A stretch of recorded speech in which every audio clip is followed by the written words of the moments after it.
hard in the league, but getting a comfortable win, how did that feel knowing that, you guys were able to hold the lead? Well, I mean, wasn't that comfortable going into halftime, and then in the second half, when you hold a team to 50 points, that gives you some comfort. And we scored 70, and the ball movement tonight. Obviously, when you get 37 assists, you got to make some shots, and we did that tonight. I loved our defensive intensity to start the game and set the tone for us. And they went zone, and we slowed down a little bit. Then in the second half, we picked it back up. I told the guys we got to get stops so we can keep them out of the zone. And even if we are playing against the zone, we got to just keep the pace up. Pace doesn't necessarily mean transition. We can still play with pace in the half court. That's our DNA, and I thought we did a much better job in the second half, and it gave us a bit of a cushion. Looking at Cam, talked to him before the game about the fatigue, and he was like, well, I'll get there. How good do you feel like he was tonight to start? I mean, 4 for 4 from 3. I still think it's going to take him some time.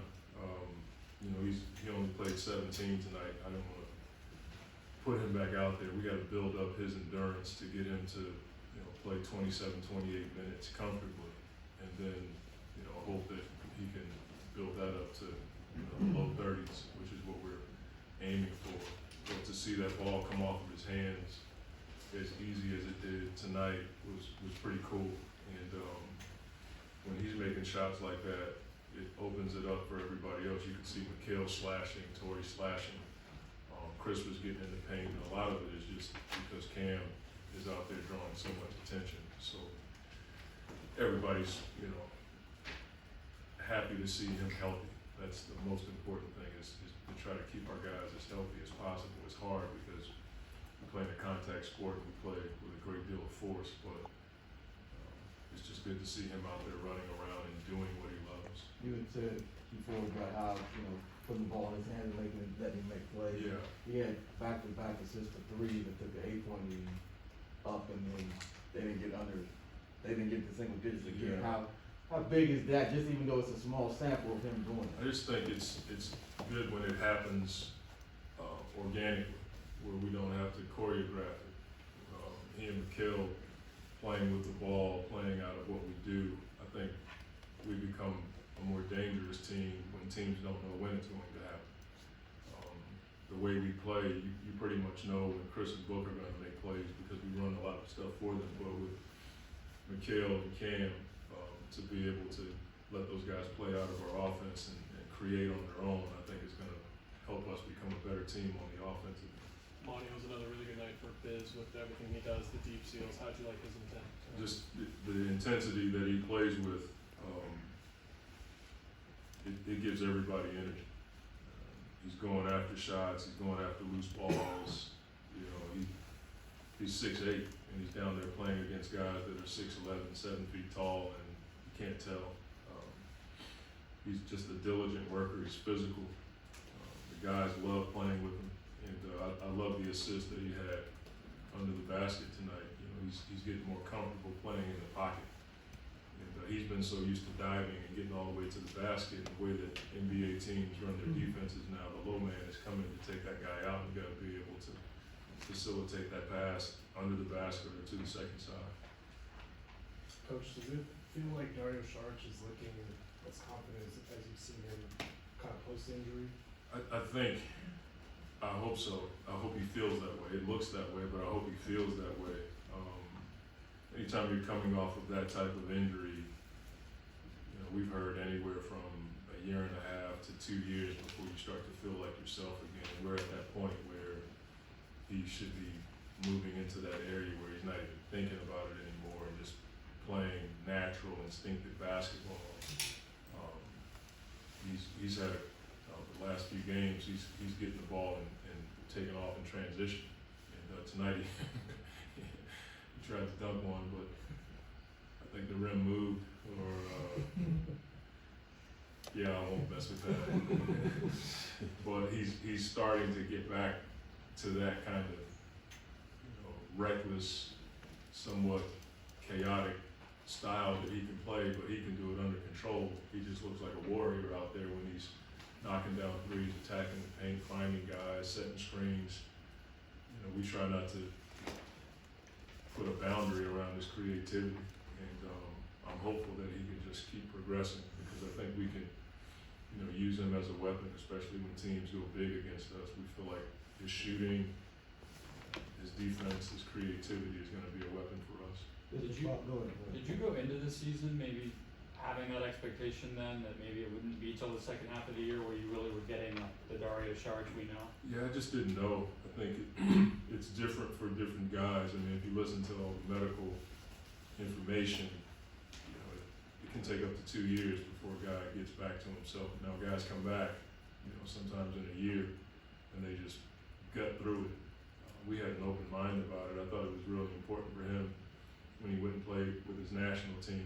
It kind of got the rust off a little bit, and then he came back and played preseason and got off to a bit of a slow start. He wasn't playing much, so that probably held him back. But we're hopeful that, you know, he's turning a corner and he can continue to progress. Looking at him playing with Jock, how do you like that feel?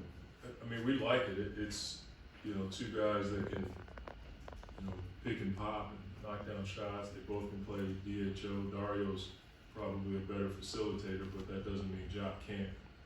And they both can rebound, you know, and they're not slow, you know. So we feel like we have two physical guys that, if DA and Biz are having a tough time, we can throw those guys out there and feel like we can still spread the floor out. That's the toughest part about playing two bigs.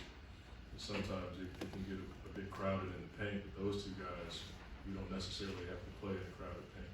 Are you intentionally putting Dario next to a 5 to get more familiar as a 4 against big teams? I mean, somewhat, some of it is intention, some of it is just where we are. Kevin's on me about all kinds of stuff, but he's been wanting me to play Dario at the 5 more. I haven't, just because I haven't. I mean, Biz has been so good for us at that position, and I think we can throw Dario out there and let him play 4 or 5, and he's comfortable in either position. But we've just been in this, you know, position where I've had to do stuff just because of where we are. But he's comfortable in either spot. There was also a young lady here at the Wish Foundation who Yeah. came to the practice facility this morning. What was that like for you? And I guess you two met at the facility. Yeah. Her being a part of that. Brianna, you know, she's a beautiful young girl, 17 years old, from Delaware, and she wanted to meet Book, and she got a chance to come to practice. And anytime you can be a part of putting a smile on a child's face, a child to me, like she's like my kid's age, so I have a soft spot for any kid, but especially the kids from Make-A-Wish that come to games, come to practices, and I don't think she stopped smiling all day from the time we saw her at practice this morning. She's just been beaming, and you just feel so blessed that you can be a part of someone's life. Those kids have been through so much. And a shout out to everybody with Make-A-Wish Foundation, Phoenix Children's Hospital, St. Jude's, all these hospitals and organizations that do so much for these kids and families who are struggling with these horrible diseases. And it's a touching thing for me, because I've had a kid go through that, and I understand how hard that can be on a family. It can be really hard on a child. And so when you see a kid come through and smiling, and you know, it lets you know that there's a lot of goodness in this world, and we saw it this morning and tonight in Brianna's face. Tori mentioned earlier about the shoot around, how he looks to impact the game in other ways when his shot isn't falling. Almost kind of prophesied it tonight, you know, going 0 for 7. So, what did you see in the ways he's impacted the games, and even we in would the be 4 in game streak? this position if we didn't have Tori. That's a fact. He doesn't let shot making or missing affect his energy. He's the same guy every day. He and Mikhail guard the toughest guys. He finds a way to impact the game, and that's a sign of a heady basketball player.